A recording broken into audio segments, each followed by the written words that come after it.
Commander Zyxthera had never experienced fear in her 3 centuries of existence. The crystalline beings of Kepler 442b were genetically incapable of the emotion, or so their scientists claimed. Fear was a primitive response, they said, left behind eons ago when their species evolved beyond such crude survival instincts. That certainty shattered the moment the human vessel emerged from hyperspace. The Xerian fleet had been conducting routine surveillance of the Sol system's outer rim when their sensors detected the anomaly. What materialized before them defied every principle of their advanced understanding of physics and engineering. Where Xerian ships were elegant curves of living crystal that sang through space in perfect harmony, this human creation was a monument to controlled violence. The USS Leviathan stretched nearly 2 kilometers of angular predatory design. Its hull wasn't the smooth, efficient surface of civilized spacecraft.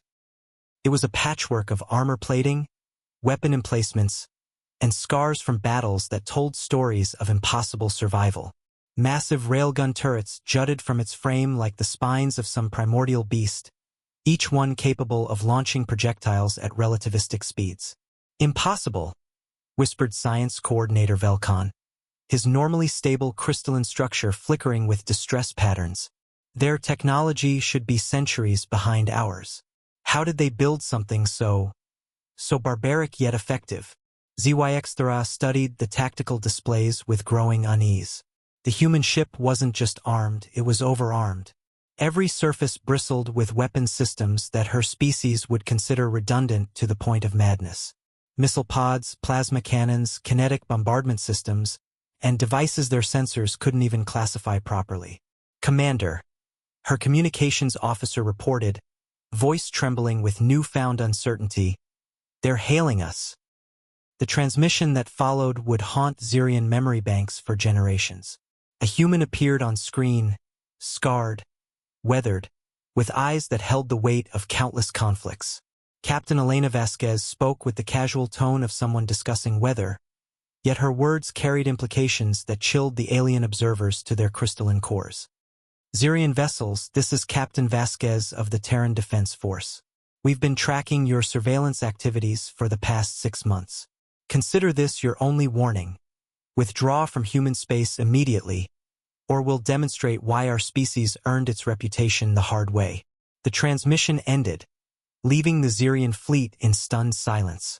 In their peaceful expansion across the galaxy, they had encountered hundreds of species.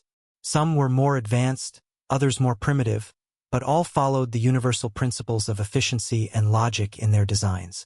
None had ever created something that seemed purpose-built for apocalypse. "Their ship's power output is off the charts," reported the tactical officer.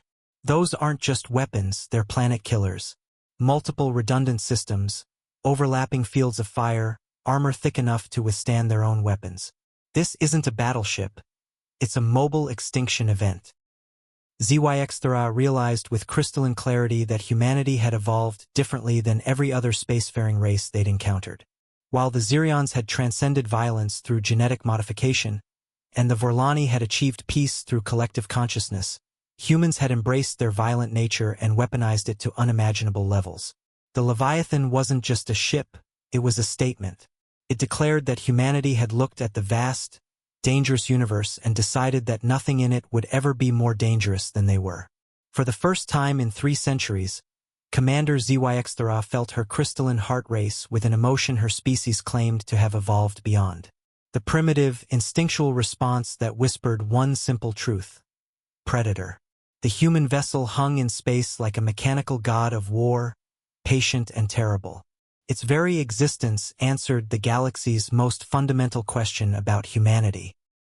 They weren't the galaxy's strongest species or the most advanced or the most numerous. They were simply the most willing to do whatever it took to survive. The Xerian fleet withdrew without another word, carrying with them the knowledge that would reshape galactic politics forever. Fear, it seemed, was not such a primitive emotion after all. Sometimes, it was the only rational response to meeting something that had turned survival itself into an art form.